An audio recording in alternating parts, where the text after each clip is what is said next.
Hi, I'm Jacqueline, and today I'm just making a couple video modules explaining the Team CarePal app and how to use it. Firstly, though, I think it's important to talk a little bit about the mission behind the Team CarePal app.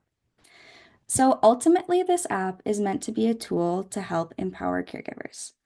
A caregiver can be anybody really who provides support to a family member or a friend with their everyday activities.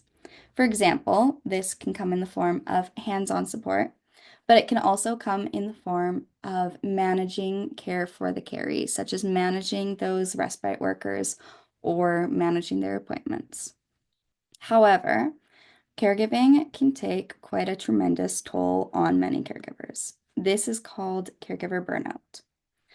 So, the point of the Team CarePal app is meant to help to reduce that caregiver burnout by acting as a central hub where caregivers can manage all aspects of care and organize everything as well as manage tasks, facilitate communication between caregivers, and ultimately help foster and build a really supportive community both for the caree and for the caregiver.